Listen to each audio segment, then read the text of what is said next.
2008년 여름이 광우병 쇠고기에 대한 시민들의 불안으로 촛불 집회가 서울 한복판에서 매주마다 열릴 때였었어요. 그러면서 사람들이 요구를 한 거죠. 이 수입 쇠고기 안전성에 대한 정보들을 공개를 해달라.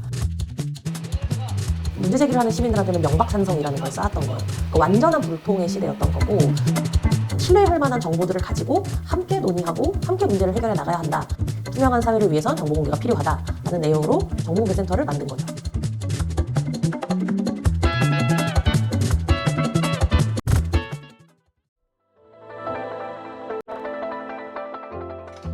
이명박 대통령 시절 4대강 정당성을 굉장히 많이 확보하기 위해서 중앙정부에도 4대강 자문단 같은 것들이 있었고 지자체들에도 4대강 자문단이 다 있었어요.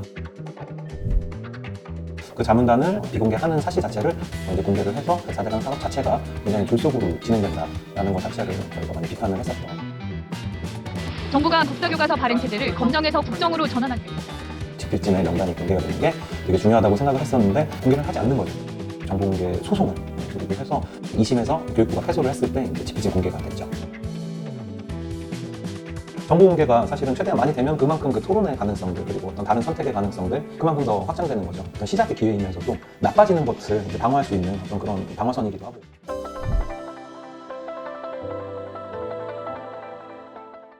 우리나라에는 특수활동비라는 예산이 있어요.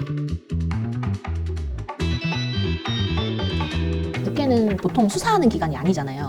그럼에도 불구하고 국회에 특수활동비가 한 해에 한 60억가량 이제 편성이 되고 있었던 거죠. 그래서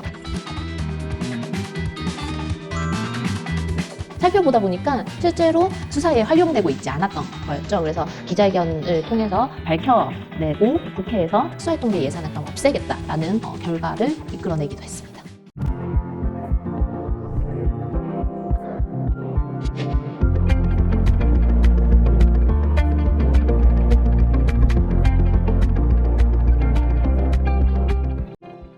재난 당사자의 알 권리가 되게 중요하다고 생각을 해요. 왜냐면 뭐라도 알아야 그 다음 단계로 넘어가잖아요. 특히 온 공동체가 함께 재난을 겪은 사회적 참사에 대해서 알 권리가 굉장히 중요하다고 생각을 하고, 참사가 일어나기 전에 어떠한 안전관리들을 했었는지에 대한 정보를 조금 모아서 시민들에게 공유하는 그런 작업들도 했고, 참사 이후에도 정부 시스템들이 어떻게 재난 대응을 했는지 기록과 정보들을 모아서 카이빙하는 작업을 진행을 했습니다.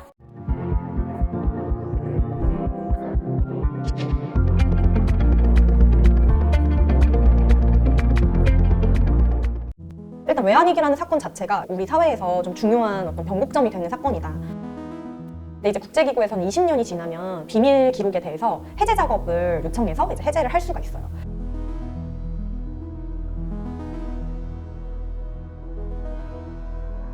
국제기구에서 시민들이 직접 그 정보공개 청구를 해서 중요한 역사적인 사건에 대한 자료들을 받는다라는 것도 굉장히 의미가 있는 일이었는데, 우리의 관점으로 이런 기록들을 모으고 보여주고 그리고 그거에 대해서 설명하고 컨텐츠를 만드는 거, 그런 거를 할 수 있어서 굉장히 좀 자랑스럽고 의미 있는 작업이었다고 생각을 많이 하고 있어요.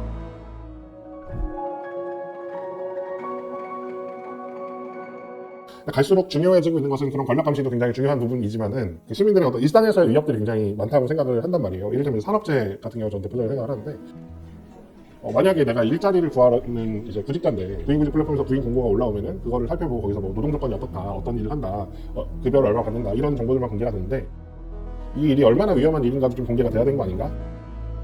그래서 그 기업의 산업재해 내역 같은 걸 같이 공개를 하면 좋겠다.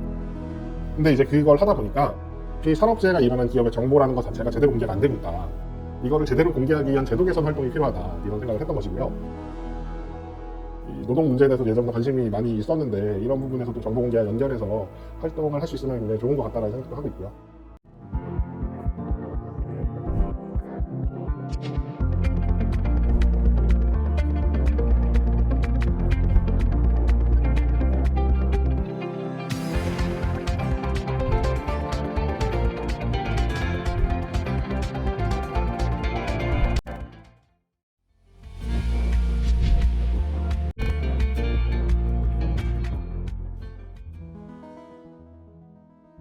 정보공개센터가 정보공개 운동을 계속하려면 뭐가 제일 중요하지?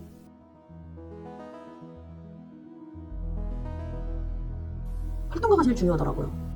이 사람들이 쌓아온 문제의식, 질문, 역량, 심지어 우리는 케미도 잘 맞고 이런 사람들의 힘으로 정보공개 운동을 쭉 갔으면 좋겠다. 근데 지금도 굉장히 자랑거리가 많지만 뭔가 절대 후퇴하지 않을 좀 새로운 세상을 만들고 싶다. 오래 활동하면서 되게 사회적으로 많은 역할을 할 수 있는 조직으로 있었으면 좋겠다.